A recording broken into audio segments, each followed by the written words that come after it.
Hey guys, this is Comic and today I'm doing a review for a show I haven't reviewed in a very long time, probably the first episode, and that is Ultimate Spider-Man. So why am I reviewing tonight's episode of Ultimate Spider-Man is because of the first animated appearance of one of my favorite heroes, Spider-Gwen. So it is in the middle of kind of an arc in the show, but they explain it very well, what's going on, so you don't really feel lost, which is good. But what's going on in this story is that there's this evil Spider-Man going around trying to get this gem that steals the powers of all these spider people from different realities. So we have Miles and Peter who go back to Miles's universe and find a new type of spider person who is Spider-Woman, Spider-Gwen. And Spider-Gwen is a bit different in this universe. Again, it's not her universe, it is Miles's universe and Peter who died. So it seems like it is an Ultimate Spider-Man universe instead of Gwen from the Ultimate Universe. They replace Spider-Gwen from her universe to go into the Ultimate Universe, if that makes any sense.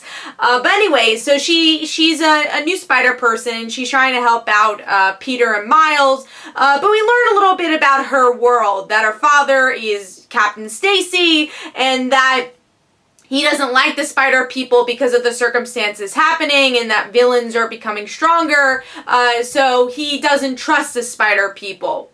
But the rest of the episode, again, it's fighting this evil spider person and Peter trying to figure out a way to defeat the evil spider person. We find out that Gwen doesn't really have powers because she was bitten by a spider, but instead it's from technology, and she was inspired by Miles and her Peter to become Spider-Gwen with the help of Aunt May. So the Aunt May of this world, which I guess I can't call it the Ultimate Universe because it's called Ultimate Spider-Man. So the Peter of this universe is already Ultimate Spider-Man, so it's a little confusing. But Miles Morales' universe, we have an Aunt May that's more active and helps out Gwen. And by, again, end of the episode, the villain's defeated. It seems like it's been going on for a couple episodes, and Gwen tells her father, or really her father finds out that she is Spider-Woman, and he accepts her, and they kind of live happily ever after. And what continues from, I guess, previous episodes is that Miles and his mother are going to be traveling with Peter and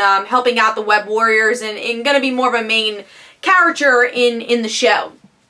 So what do I think of the whole episode as a whole? Again, I take it as a kid's show. I definitely still take it as a kid's show. There's definitely some plot things that feel very convoluted in a lot of ways. There's a lot going on all at once. It's a bit crowded, but overall, I thought it was a good introduction to Gwen into the animated universe. It is different, but I think Dove Cameron did a really good job with bringing the personality of Gwen, and I like that they changed it up a bit. Again, it's a little confusing of what universe, I guess, from the comic and how that's different, but I like that they kind of kept to the core, especially of her relationship with her father.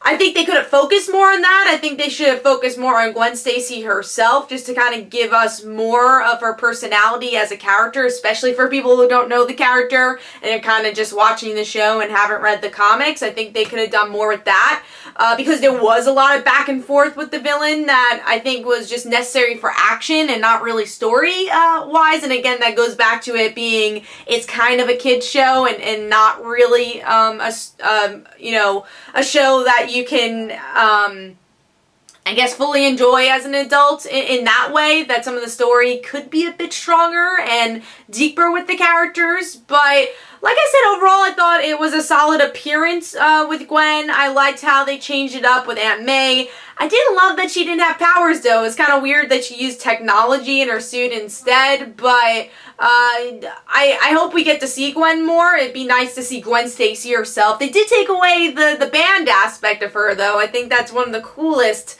parts of her character. I mean, I can't say take it away, they just didn't mention it in this episode. We don't really know much about Gwen Stacy. That was definitely the problem. But as Spider-Gwen, I thought that she did a really good job. I liked her role here. They definitely gave her enough screen time, and I liked her interactions between Peter and Miles. And I wasn't bored throughout the episode. I think for me, I tend to be bored with some of these newer Marvel cartoons because they do kind of simplify things, but here it definitely, kept up the story, kept up the plot with this evil Spider-Man. There were some, again, back and forth stuff. They could have cut things out with the evil Spider-Man to give more to Gwen or to give more to the character interactions, but yeah, I was pleasantly surprised by it. I'm definitely happy I watched it, and yeah, it is very different from, the Spider-Gwen of the comics, but at the same time, I think it kept the personality of the character, which was nice to see. So, it also, again, if you've never seen Ultimate Spider-Man, I think it catches you up pretty well, so if you just want to watch this episode, you can, which that's probably what I'm gonna do. And I guess the next episode I might review in this Marvel Universe of animation is the Jane Foster episode coming up with Avengers. I think the Miss Marvel episode or a pass. I'll have to check that out. But most likely we'll watch the Jane Foster Thor. Let me know if you want me to review that and when that's going to air. But hopefully you guys enjoyed this review for Spider-Gwen's first animated appearance, and this is Comic Uno. Don't forget to follow me on Twitter. Don't forget to like my Facebook page. Also, description below, there are links for my comic book, Like Father, Like Daughter. And don't forget to like the Facebook page of Like Father, Like Daughter. And I'll see you guys later.